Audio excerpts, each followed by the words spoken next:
Hey everybody, David Minkin here, starting player with Connect More. I'm going to try something a little bit new. I'm going to try a new video series which I'm going to call Avoid the Rules, a video of instruction and demonstration that helps ease rule understanding and learning for an easy start. And today we're going to be featuring Yedo. The whole idea behind this video format is it's not meant to be a review of any way, stretch, or form. It's basically a video where you know you got games night, you know people are coming over, they don't want to read the rules, and heck, you don't want to read the rules, then don't. Watch the video, get started, consult the rules later on in the game should you need to, but hopefully this will get you up and running. I'm trying to do a video series as if you were to come to my house, this is how I would explain the game to you. And usually that works, sometimes it doesn't. Hopefully this format will work for you. Please leave your suggestions if you have any. I always look forward to that. This being my first, I'm sure there's plenty of ways I can improve. I will throw in a little bit of a review tidbit. I got this copy right here, which is a Pandasaurus copy, and you'll probably notice, I don't know if you can see it actually, I got the original copy way up there in the corner as well. I have two copies of this game. Now, why? Because how awesome is it to have 10 people in the same room playing the same game of just pure awesome sauce, and that's what Yedo is. So that's my review bit. Hopefully you can look at the rules and the Avoid the Rules video yourself and get a good feeling for if this is the style of game that you like. Again, it's not a walkthrough, it is not a review, it is purely you're ready to play. Chances are you know you already like this game or you're going to play this game, but you just don't want to get into the rules. So don't. Just watch this and have a great time playing. Welcome to Avoid the Rules featuring Yedo. It's a video of instruction and demonstration that helps ease rule understanding and learning. It's an easy start. The whole idea behind this video is could be a video you could send out to your buddies and say, hey, we're playing this super cool game called Yedo. Watch this video, come over tonight, bring a six-pack, let's play, because I don't want to teach you the game when you get here. So hopefully this video can be used for such purposes. Let's get started. So the first thing we're going to do is take a quick look at this beautiful, beautiful board. Every time I look at this board, it's just stunning to me, just how gorgeous it is. In fact, sometimes I forget that I'm even looking at a game. And I think that's what can be a little bit overwhelming to some new players with this game, is there's a lot of detail on this board and there's a lot of little items that you can forget about as the game goes on. So let's talk about them and let's talk about the game and let's get started. So the very first thing you're probably asking is, well, how the heck do I win this game? And the way you win this game is be the player who gets the most prestige points. So a prestige point could be like a victory point in any other game. It's the same concept. But here they're called prestige points. The prestige point track is indicated here on the left and bottom part of the board, and prestige points are indicated in the game by kind of this vertical Japanese flag. So anytime you see this symbol anywhere in the game, that means it's prestige point. And here I've set up the board for 3 players. And you'll notice that each player starts with 1 prestige point. There are actions in the game that require prestige points that you can trade, and you can take those actions right away because the game is generous enough to give you a prestige point to get started. You can see the track runs around the left and the bottom part of the board. So you might be asking, well, that's great. Well, how do I do it? Glad you asked. Here we go. We look at some mission cards. These are the most effective way of gaining prestige points. And we'll take a quick look at these very quickly before I talk about the rest of the game so you can understand how they work. First thing you need to notice is there are 4 different stacks of mission cards: green, yellow, red, and black. These are ordered in order of increasing difficulty, kind of like a traffic light system. Green being the easiest, red being harder, and black being nearly impossible. You probably need all 11 rounds to accomplish some of those black missions. So what do they look like? Well, again, I'm glad you asked. Here we go. We have 2 different mission cards here. We have an easy mission card here indicated on the left, which is a green card, and we have one of the nearly impossible mission cards here on the right, which is a black card. You'll notice that there's some beautiful flavor text up at the top, which I fully encourage you when you're playing the game, read through these. They actually have no impact on, in fact, what happens in the game or the mechanics of the game, but boy does it ever help you get immersed within the Yedo theme and help you feel like you're in medieval Japan. And then on the left hand side is the type of card that it is. Here you see I got an espionage card and a kidnapping card. During the regular gameplay, you may or may not actually care about that, but there are bonus cards that actually do. So that if the bonus card refers to a different type of mission card, that's usually what you'd be looking at. But the main body of the mission cards is shown here. There's always a standard part of the mission card and a bonus part of the mission card, and you'll see that regardless of the difficulty of the mission card, the setup is exactly the same. So the way it works is if the background is this lighter color, those are all the elements that you need to accomplish the mission, and if the background is this darker color, those are the things you receive for accomplishing the mission.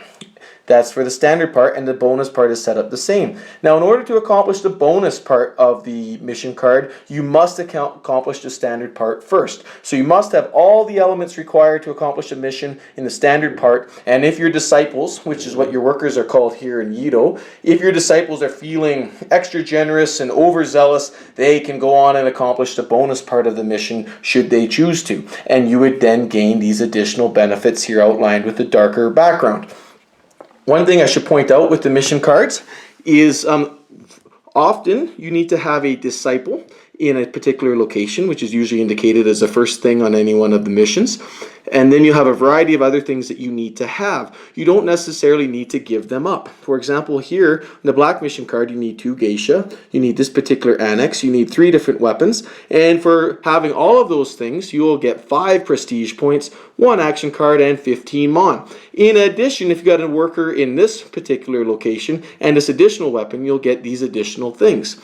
If on your mission card you see that there is an arrow next to any one item, you will typically see this next to blessings and mon. You must give that up. So in this particular case, you would need to have a disciple in this location, you need to have a geisha, and you'd have to pay 1 mon. You'd have to pay that mon before you receive the 7 mon as a prize or for accomplishing the mission. So this is how the mission cards work. Some of these things might not make sense to you because you might say, well, what is that district? Where do I get a geisha? How do I make money? I'm glad you asked. Let's check it out. So the other thing I want to point out is other than the beautiful, beautiful board that I showed you, each player is going to be given their own player mats. These are actually called clan boards inside the game. So here you can see I've set up the board for a black player, a red player, and a blue player. So you'll notice that each player at the beginning of the game will start with 2 disciples and 12 mon. The denomination of the mon really doesn't matter. You see I've mixed it up a little bit.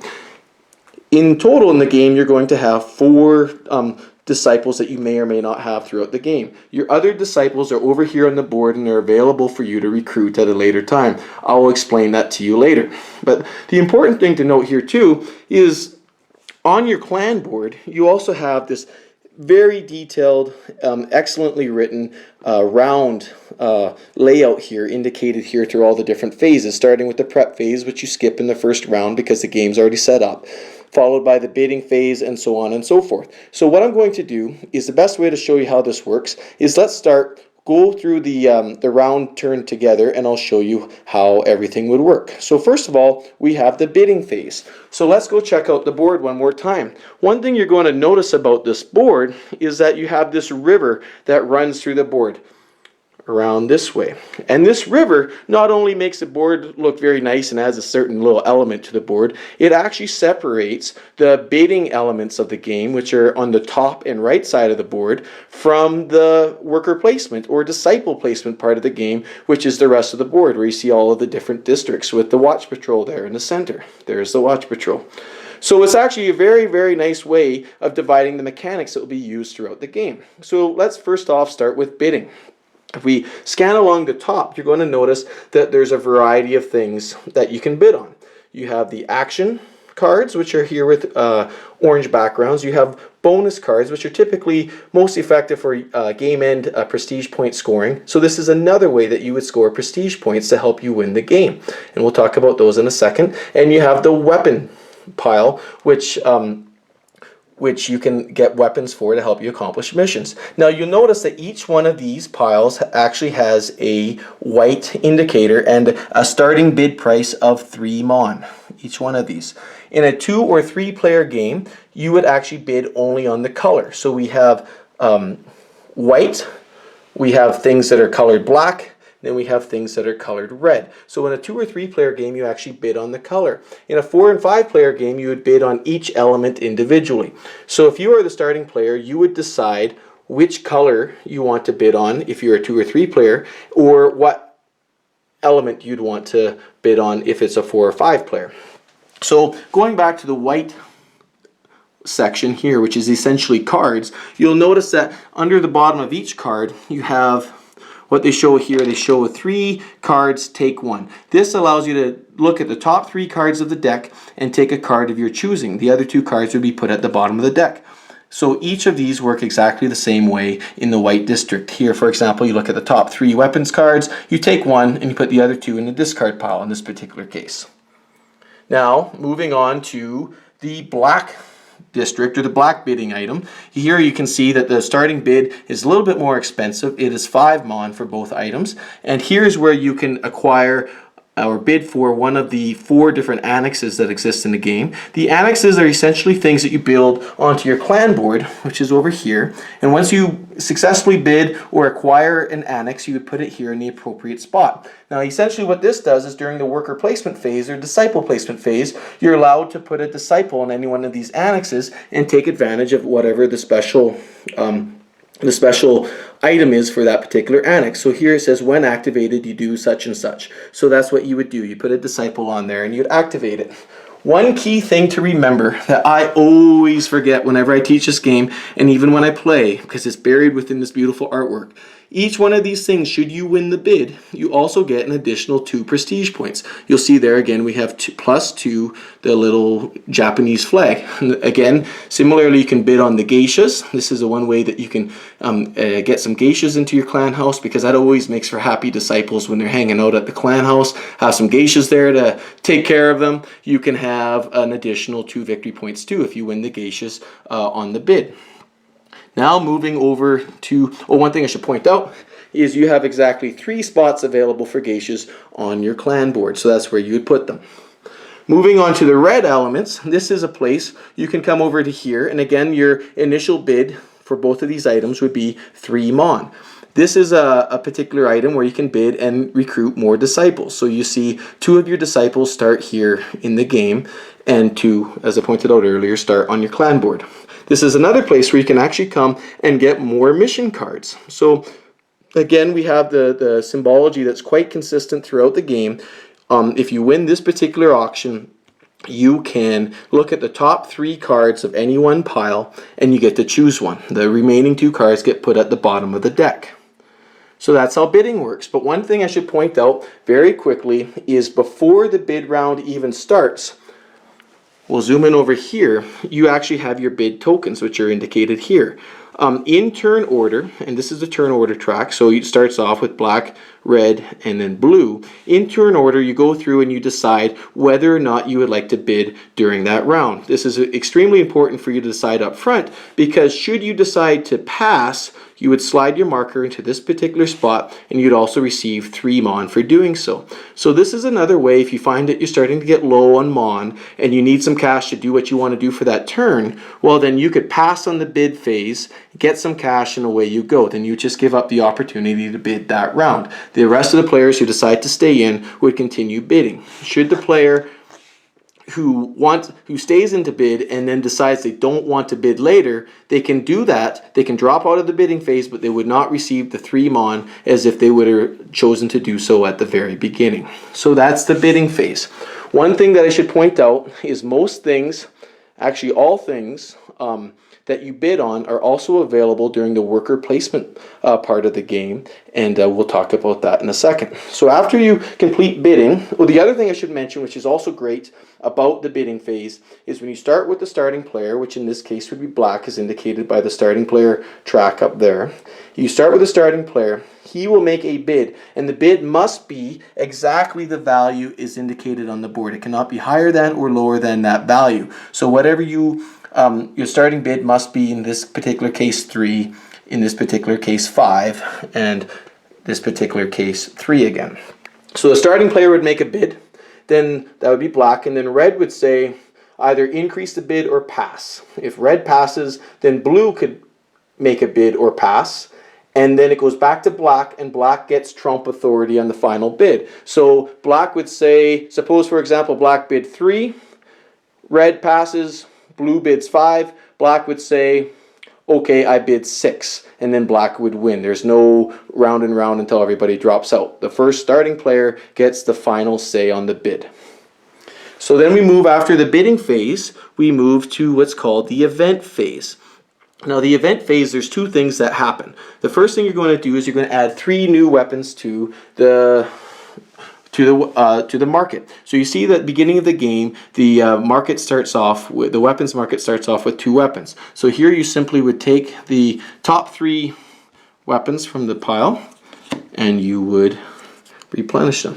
At the first starting turn, it's really quite simple to do this because there's really nothing to figure out. But if during the second round, third round, and so on, different people are going to buy different weapons. And the easiest way I can usually describe how to replenish the market, the weapons market, is like this. Suppose after 2 rounds, you have a situation that looks like this. These 2 weapons were purchased in a previous round. What you always do is you take the 2 leftmost weapons and you slide them all the way over to the right and get rid of everything else in between. So you get rid of these 2 weapons, you put them on the discard pile, and then you just slide this over, and in this particular case you'd actually replenish 4 more weapons. So the easiest way I can describe this is whatever's left on the left, 2 leftmost weapon areas get slid all the way over to the right. Sometimes that may result in replenishing only 3 weapons. Sometimes it results in replenishing 4 weapons. It's a little bit unclear in the rules, but that's how I've interpreted it. Please feel free to comment otherwise. But in here for the first round, we essentially have this. So now we've replenished the market. So now you'll notice that in the weapons market, things are of a different value, but we'll talk about that in a second. You see that the 2 right weapons are worth a value of 6, where the 3 left are worth a value of 8. So now we've replenished the weapons, and we have to then deal with the event cards. Now the event cards get a lot of talk on Board Game Geek because some of them can be brutal. But essentially what you would do is you just flip over the card, you would read the instructions, and you would do the appropriate action and follow basically what it says on the event card. Pretty simple. They're quite self-explanatory.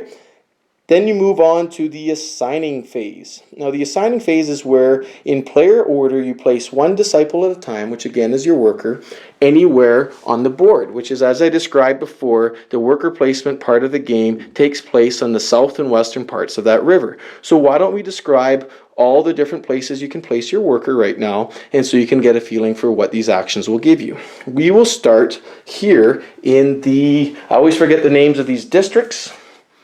So we will start in the Castle District. So here we have the Castle District, and this is where the Shogun likes to hang out. I think that's his sweet, sweet pad right there. Probably some geishas hanging out all the time. So what you'll see here is these little squares, and these are where you place your disciples. So in this particular area, you can actually place a disciple right here for a quick prestige grab of 1, because maybe the Shogun sees you and thinks you're pretty cool, so he's going to throw you some prestige your way. This is another way to get prestige points, but definitely not effective. Don't count on this method to win the game. Over here, there's 2 spots available for your disciple when you activate him to take the top mission card of any color pile. So you can go back, you can go to this pile here and get a mission card. So here's another way you can get mission cards without actually having to win the bid. So suppose you lose the bid and you're totally bummed because you need some more mission cards. No sweat. Just go over to the Castle District and you can get yourself some more missions. These 2 areas down here, labeled 1, 2, and again, this is for a 3-player game, so a 4 or 5-player game, this would be removed. This is how to change the turn order, or the player order. So if you put your disciples here and then activate one of these 2 spots, you can go up to the player order track and reorganize them in a way that you see fit. The order, if 2 different colors go here, say we put black and red, for example, here. So if you put black and red there, and this is activated, then black gets to choose first, and then red gets to choose second because of the numerical order that's on there. So this is the castle district. One thing that's unique about the castle district, this is the only district where you place your disciples on specific spots for specific actions. So for example, here I'm placing a disciple here, I must take the prestige point. Similarly here, I must take the mission card. Here I must do turn order movement. That's the only place where you have a very specific task assigned to your disciple. The rest of the districts have a variety of tasks that you can perform, but your disciple just needs to be there when you place them. You don't actually have to assign them to any one of the tasks. So if we move down, now we're in the gate district. And the gate district has 2 spots available in a 3-player game. So first of all, you have this icon up here, and you'll see this a lot in the game, and this basically allows you to look at the top 3 cards of the action deck, which again is up here. There we go, it's up there. Looks at the top 3 action cards, and you get to reorganize them, which is what this double-sided arrow means, in an order in which you prefer. Then you can go over here, and this is essentially where you can trade some of your prestige for coins. I often think of this as almost like begging, because you're giving up some of your prestige that you've gained over at the Shogun's palace just because you need some cash. So you're willing to scrape low and become a little bit dirtier than you imagined you would be, just so that you can get some cash because times are tough. So this is basically an area where you can swap prestige for coins. And over here, this is a place where you can either also choose to pay 7 mon to recruit one of your disciples. So again, you'll recall that you can get one of your disciples by bidding on him. And again, if you were to win the bid, you'd only get one of those disciples, but you have 2 that you could get throughout the game. Or similarly, you can come down to the Skates district, pay 7 mon, and then you can just buy one this way. So you can take one of these 3 actions in any one of these 2 spots. So then we move to the Tavern District. Now the Tavern District is where all kinds of shady dealings go on, but you can trade in here, and we'll talk about that in a second. But you can also look at the top 3 cards of the weapon pile, which again is over here. You can look at the top 3 cards of the weapon pile, and you can reorganize them in a way you choose. You can also buy an annex. You can basically go here, find yourself some carpenters, pay them some cash, and they're going to go and they're going to build you one of these annexes. So you take an annex from there. So a difference here is, although you can get an annex either here or through the bid, when you bid on the annexes, as you can see there, you actually get 2 prestige points. Whoops.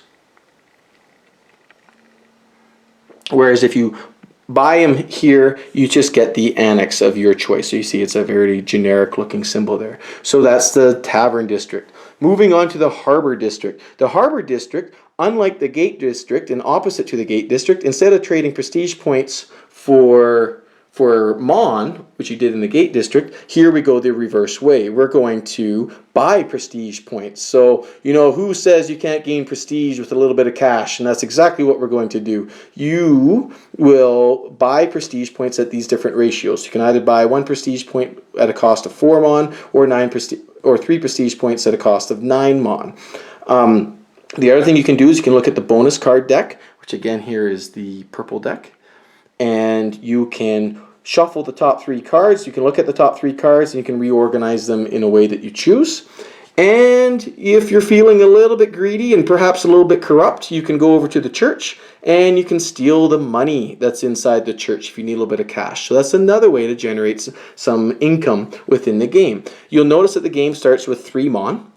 And during the prep phase, the phase 1 that we skipped, is you will put money back in the church every round. So if money still exists at the beginning of the round, you'll add only 1 Mon. If somebody took money the previous turn, then you would start again with 3 Mon. So the church will always have 3 Mon in it. Moving up, we go to the Red Light District. And this district needs no introduction, as this is where you're going to go find all the geishas. And the geishas you can either buy or you can give up prestige for. So you can either buy for 8 Mon, or you can pay 2 prestige points and you can get a geisha. The other thing you can do is, this is a place where you can buy action cards. So for a cost of 4 Mon, you can buy the topmost action card. So similarly, in the bidding phase, you could bid and actually win the action card. The advantage of bidding and winning is you actually get to look at the top 3 cards and choose one, whereas in this particular district you will pay 4 Mon, but you get the top card without the benefit of looking at the top 3 cards. So you just get what comes to you. So this is where these kind of preview or foreshadowing actions are really good. You could go to the gate district, you could look at the top 3 cards, organize them in a way that you want, then you can go over to the red light district, and then you can be assured that you're going to pay for something that will be useful to you. So there's a lot of comboing that you can start doing when you start seeing how all the game works together. So we move up now to the weapons district, and I partially introduced this earlier when we were talking about replenishing the weapons. And essentially, that's the main thing that you do in this district. There's 5 weapons to choose from, and you can buy weapons at variable cost. The 3 leftmost weapons cost 8 Mon, whereas the 2 rightmost weapons are a little bit cheaper at 6 Mon a piece. The other thing you can do is you can actually sell your bonus cards or your action cards for 2 Mon. So this is another way to generate income. These cards are limited to the amount that you can have during your hand at any one time in the game. So if you find that you're starting to get some dead weight in your hand or some dead cards, well, this is a place you could come to actually exchange them for money instead of having to discard them for nothing. So here you could either sell this or that and you'd get 2 Mon. The other benefit of the weapons district is this is another place that you can do some trading, but it's a little bit more limited to the trading that you could do in the tavern district. I'll talk about the trading as soon as we're done. And then we got the temple district. The temple district is where the gods will bless you. So of course you need to go there and ask for their blessing, and this is exactly what you'll do. There'll be 1 blessing token per player in the game. So this is where you come and you be blessed. The other nice thing about this is a spot where you can go and you can also take a look at the top 3 mission cards and reorganize them in a way that you feel appropriate of any color deck. So again, we're starting to get used to the symbology. You see the 3 cards, the double-sided arrow. That means pick a deck of your choice, one of those 4 decks, look at the top 3 cards and reorganize them the way that you want. The other thing that you can do is you can look at the event deck, the top 3 cards in the event deck, which is over here. And again, this is another very useful tool to use, especially near the end, because some of those event cards are absolutely nasty. So what you want to be able to do is go, what's coming my way? But you'll notice that there's not this double-sided arrow over top of the cards. That means all you can do is look at the top 3 cards. You cannot reorganize them. The gods have already determined your fate. There's nothing you can do about it. But since they look favorably upon you for going to the temple and going to the temple district and asking for blessings and asking for their favor, they will help you see into the future so you can know what's coming your way, but you still can't do anything about it. The gods have spoken. So those are all the districts, and you'll notice that some of the districts have these little hashed tokens here depending on the number of players, so it just makes the game appropriate and scales for different number of players. So you need to consult the rule book for that. So those are all of the places that you can place your workers and the things that they can do for you. So one thing I also want to point out is we talked about trading. You can trade here in the tavern district, and you can trade there in the weapons market. And the things you're able to trade vary depending on which district you're in. Let's first talk about the tavern district. The easiest way I can explain what you can trade in the tavern district is by looking at your clan board. On the left side of your clan board, you see you have all of your uncompleted missions, and you are limited to a maximum of 4 during the game. You will actually in fact start the game with 4 missions in your hand, and the way that works is the last player starts first and picks up the top card of any one of the 4 mission piles, and you go around in reverse player order, each of you picking up a card one at a time until all of you have 4 mission cards. One thing you need to remember is of those 4 mission cards, one of them must be at least a red or a black mission card to start the game, but the other 3 cards can be anything that you want. So you can put your uncompleted mission cards here. So these are basically the tasks that you're going to be trying to accomplish throughout the game. On the bottom of your clan board, you have your bonus cards, which again are colored here with purple, and you can have a maximum of 2 of these at any one time throughout the game. The bonus cards are typically end game scoring conditions, and an example of some bonus cards are here.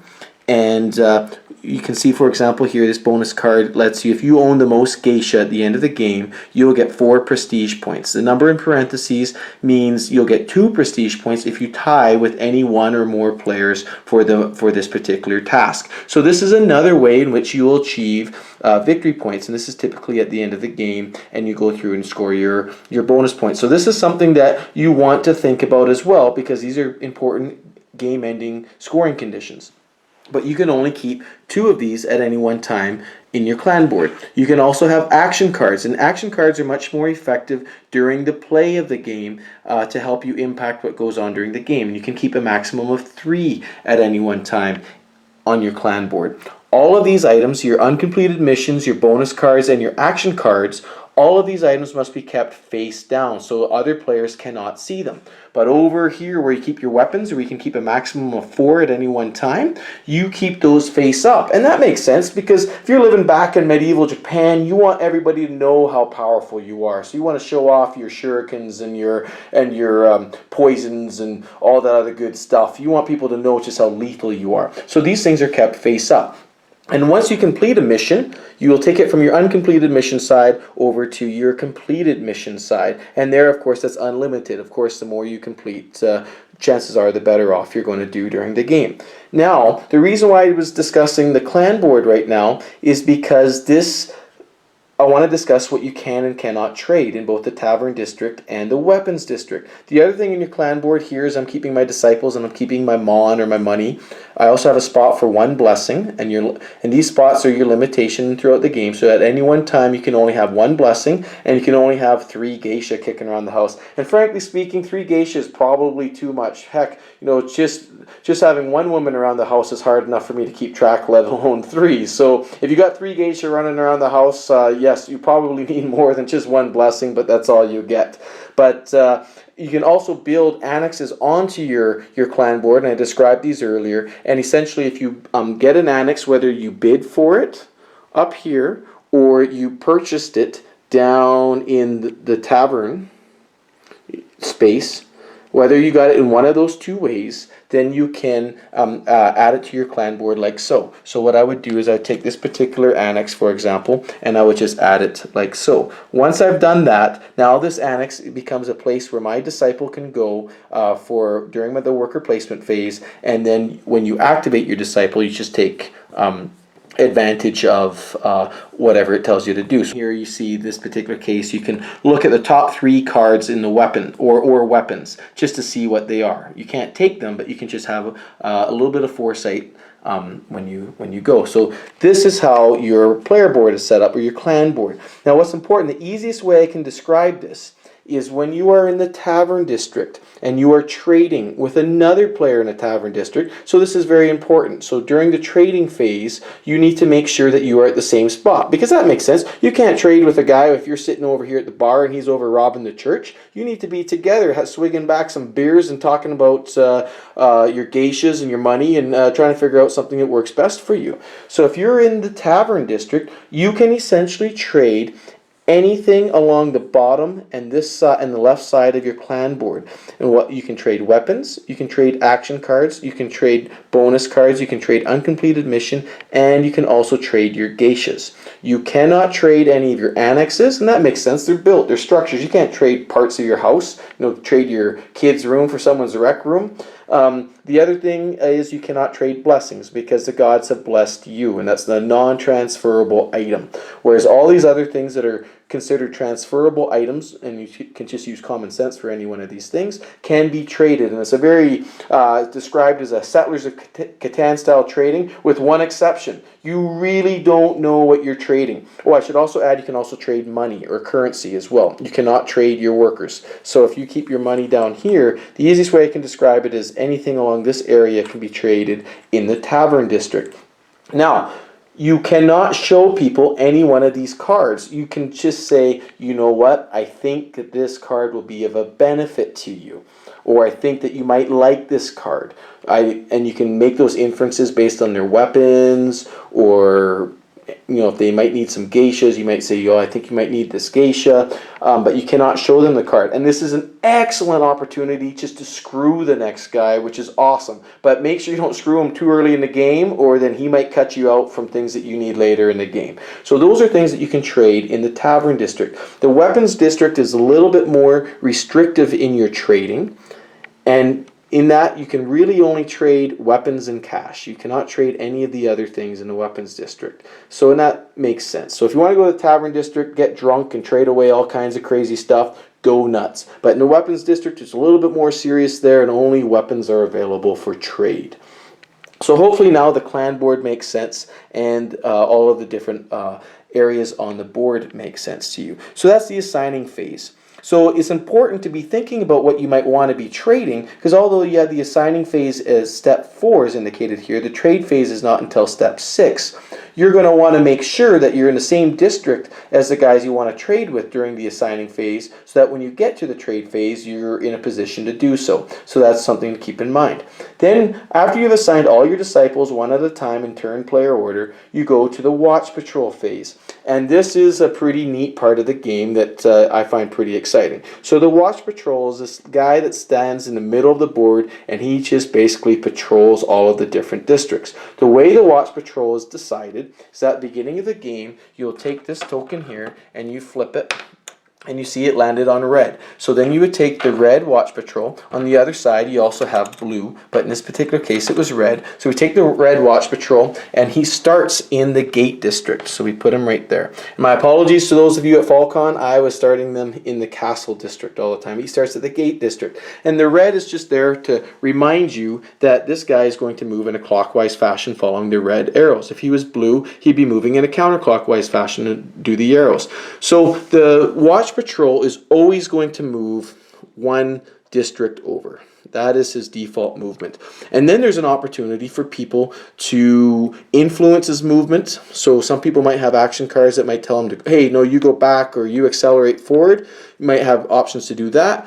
Or you might have options to actually blackmail him or tell him to look the other way. So suppose he has stopped here in the Tavern District and you have a disciple here, you might play a blackmail card, and in that case basically stuff his pockets full of, in a little bit of mon, and you don't actually do that, but you just blackmail him and just imagine what might happen if you were actually there. But he essentially looks the other way and says, I got you, buddy. You do your dirty work. I'll ignore you this time. I got your back. So you can blackmail him, and after all of that has settled, if suppose the guy is up here, the watch patrol is up here, after all that is settled, then finally you say, okay, you got me. He will arrest the workers in that particular district, all of the workers in that particular district. If you have more than 2 workers in your clan board, or 2 workers available to you, the worker that gets arrested gets put back into this district. So you actually have to go and either bid for that worker again, or again come down to the gate district and buy that worker again.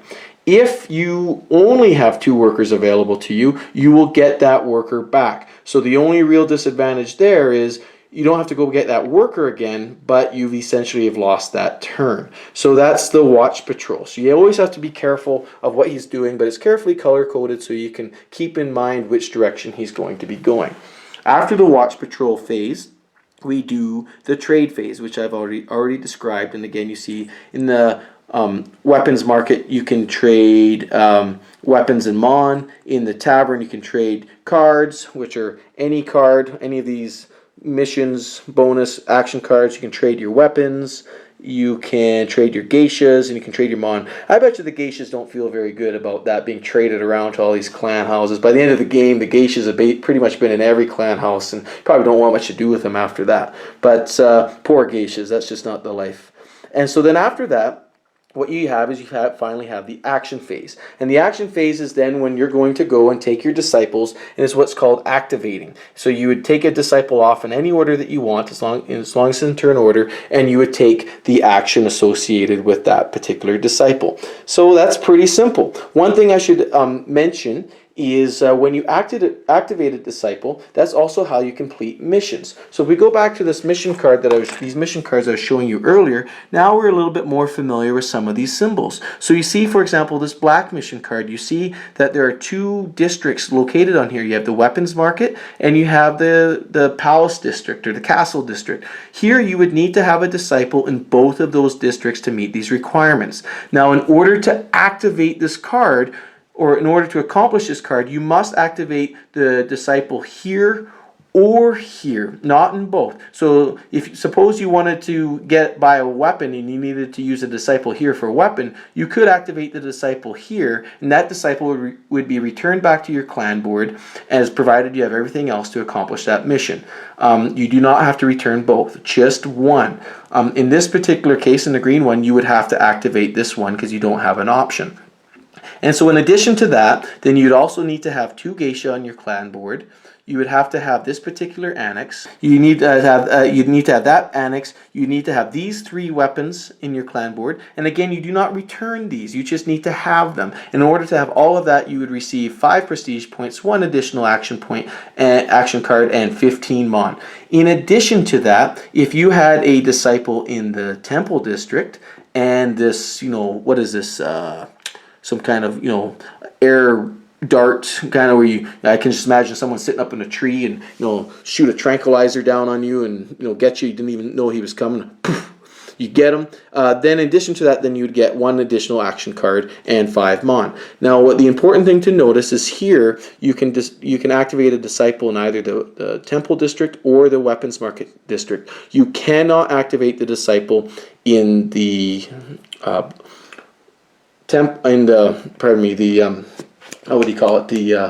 the church district, I forget the name of that. You cannot activate it in the temple district. I was calling this the temple district earlier, in the castle district, pardon me. You must activate the disciple in either the castle district or the weapons market district, and not here in the temple district, because this, again, is the bonus part of the card. So this part of the card must be achieved first, and that would be by activating one of the disciples up there. So I hope that is clear as to how you'd accomplish the missions. One other thing I need to point out are, at the beginning of the game, you are going to decide whether or not you want to play the samurai version, which apparently is much more tough and more ruthless than the geisha version. And so even here on the board, you can see that your 2 options are clearly illustrated to you: the samurai and the geisha. And the geisha apparently likes to smell buildings, and the samurai likes to have a falcon in his presence. So what that means is a few things. If you look at the action cards, some of the action cards at the very top have what just says samurai on it. So if you want to play the samurai version, you mix all of those action cards in with the regular action card deck. But you'll notice that sometimes it doesn't necessarily mean that the action is any more difficult than a geisha. Here's an example of 2 action cards which are exactly the same. These action cards actually influence the watch patrol movement that you'd play. It's just in the samurai version, the probability of having that action card is more likely, or has gone up, than in the geisha version, because in the geisha version this card would be removed. So if you're playing samurai version, you have to, the action cards might be a little bit more ruthless. And also you have the event cards, and the event cards they're labeled the same way. The samurai event cards are labeled as such, whereas the regular event cards don't have that labeling. Again, you would just take out the samurai cards, and again, I put the earthquake card because it seems to be getting the most play, and most people say, oh, the earthquake card is so hard. But the one thing I want to point out, every samurai card also has this little text there.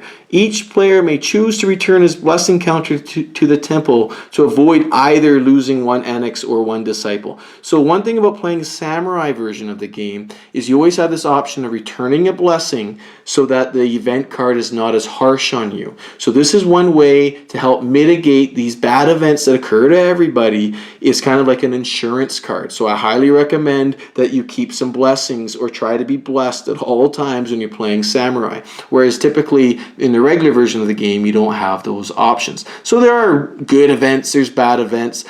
Samurai typically tends to be bad. So that's one thing, another difference for the samurai version.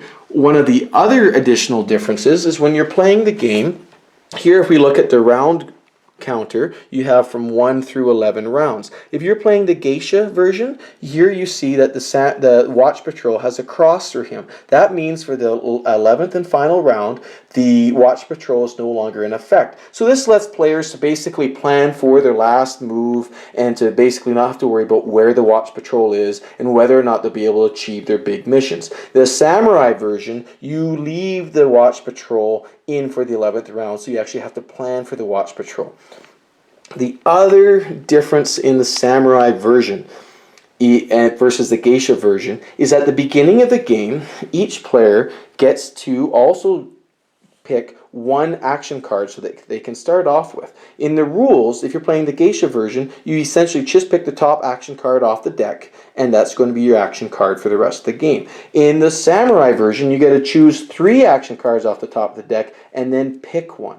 So it gives you a little bit more choices. I think that just is done just to avoid a little bit of analysis paralysis at the beginning of the game. But that's another difference between the samurai version and the geisha version. So at the beginning of the game, you are going to get an action card, and the other thing that you get to do is you get to, in reverse turn order, choose a starting blessing, or I can't really remember the phrase of it, but you essentially get to start with some stuff to get you started. So here you can start with an action card plus 3 mon, here's 7 mon, here's a bonus card plus 3 mon, here's a weapon, take the top weapon card off the deck plus 3 mon, and here's a blessing. So you get to start with one of these cards to give you a little bit of extra zip, a little bit of extra start to the beginning of the game. So once you get that first benefit, then you get to flip the card, and you'll see that you actually have a blackmail card, and this is effective during the watch patrol phase, where you can actually, if the watch patrol ends up stopping in your district and is about to arrest you, you say, hey buddy, look the other way. You blackmail him, you give up this card, and then he'll look the other way, and you can still achieve all of the actions that you wanted to do within that district. However, if you're able to hold on to this card until the very end of the game, it's worth 2 prestige points to you. One thing that's really handy about this game, especially for beginners, is people will always forget about the darn watch patrol. And people in their first game invariably will always use this card because they've forgotten about that guy and they had plans. So it's a good way, it's especially awesome for beginners because it's a good way to kind of help you learn the hard way, like, oh, wait a second, I really got to pay attention to this watch patrol. And again, this is one of those elements with such a beautiful board that is very, very easy to forget about him. He kind of blends in with the rest of the board. So I think I've given you enough to get started with the game, and enough to get started. There's probably some other little variable things that I missed or maybe got wrong. But that's basically how I teach the game when I'm teaching it for the first time so that people can get started right away. It is a lengthy game to explain. I thank you for paying attention and staying with me all this time. Hopefully it was clear. But again, the winner of the game is the person with the most prestige points. And in summary, prestige points can be obtained in the most effective way, either through mission cards and through bonus cards for at the end of the game. Other ways that prestige points can be obtained is you can go and curry favor with the Shogun and get 1 prestige point there. You can also buy prestige points over here in the Harbor District. And I'm sure there is another way that I'm forgetting, but the other way you can, this is what I was looking for, the other way you can get them is by winning the bid on either the Annex or the Geishas, and again, I always forget this one, you get 2 extra prestige points if you achieve the Annex or the Geishas in this way. The other rule that I always forget, and I'm going to reiterate, is while bidding, before you start bidding, go and play player order, which is the left track there, and decide if you're going to bid or if you're going to pass. If you decide to pass, you get 3 mon for doing so, but that decision must be made first. I hope this is clear. I really hope you enjoy the game. I love it. I love it so much, in fact, that I got the Pandasaurus version here, and I got the original version up there. I think every collection needs both. So I hope, and frankly speaking, is this way I can get 10 people together in a room and we can all play at the same time. How awesome is that? So I hope that you guys enjoyed this video of how to avoid the rules, and I look forward to hearing your feedback and doing another one for you shortly. Enjoy Yedo.